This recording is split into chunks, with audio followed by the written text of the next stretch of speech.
We must remember the worlds our ancestors traveled.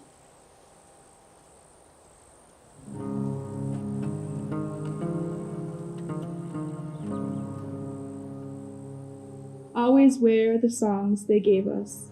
Remember we are made of prayers. Now we leave wrapped in old blankets of love and wisdom.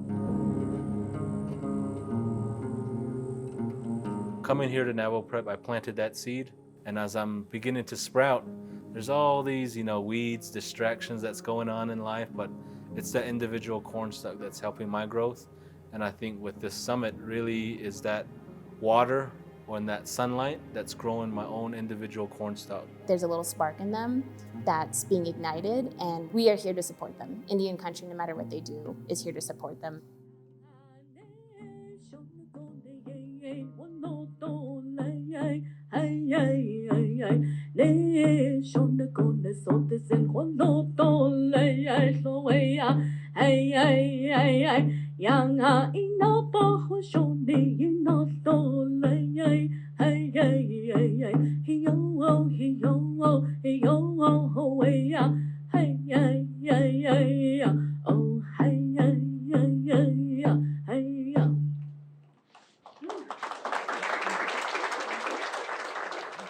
We're here in Farmington, New Mexico at Navajo Preparatory School hosting 30 Native youth, and they're taking part in training sessions. They'll be hearing from national Native leaders who all are doing incredible work to really highlight the issues around Indian country, issues that impact our communities.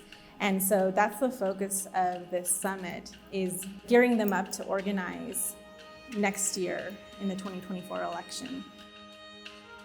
No, I've never been to anything like this. I only see it on TV, but then it's nice to be a part of this because you get to hear other people, their thoughts and what they think and why they're here. And this is my first time hearing this. I saw it on the ad on Instagram with Mark Gruffalo's, and it said Native Youth Summit, and I was like, what is that? So I looked into it. I went to apply, and I'm getting accepted too.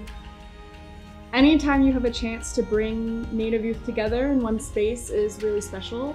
And I'm a huge supporter of empowering our youth and bringing them together in community to exchange ideas, exchange intra-tribally and inter-tribally, get us connected to leaders, get them inspired, get them excited to do the work. I think everyone just needs to have that face-to-face time. Yesterday, that blanket exercise where we all had to speak and be vulnerable, that was very refreshing, and it also gave me more confidence. A lot of what they shared last night, talking about their grandparents and everything, they are resilient. Some of them don't know that. But them being here, they're already being resilient, and they're showing their resiliency.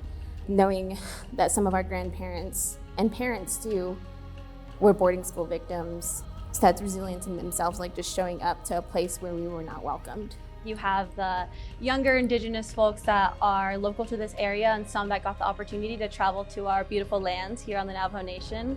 But then we also have our elders who get the chance to come and share with us their knowledge and their wisdom. And it's just a beautiful moment because we're not only creating a really beautiful community here on the campus while we're here, but we're also shedding a light on our Indigenous excellence from our youth that are coming into this circle. Seeing the other Native youth participants, the panel discussions, they've all been that water, that sunlight, that soil that's helping my individual growth. I still constantly look up to Indigenous leaders in our community and those who are doing great things outside of it. And it's really cool to see that I can be that role model for the younger generation. The last panel where they said to keep following your dreams, it's worth trying because if you try and try, you might get somewhere rather than being regretful.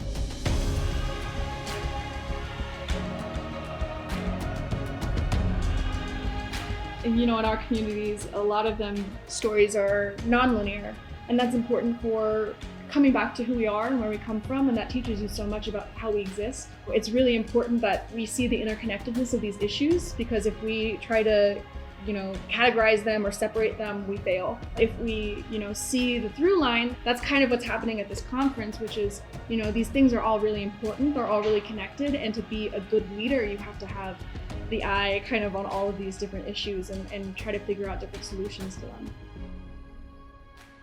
I think there's a lot I can take back. I could tell my brother like what I've learned and like what I saw, and my little sister, my older sister, even my grandma. We can do this, we could do that, like to make the community better, or like we could change our perspectives on some things. I would absolutely love if we can just open the doors to all of the youth in the community, because this was such a cool experience and I want everyone to experience the same things as us. And it's just really important for us to all come together and realize that we're not alone, we're still here and we're still fighting and we're here together.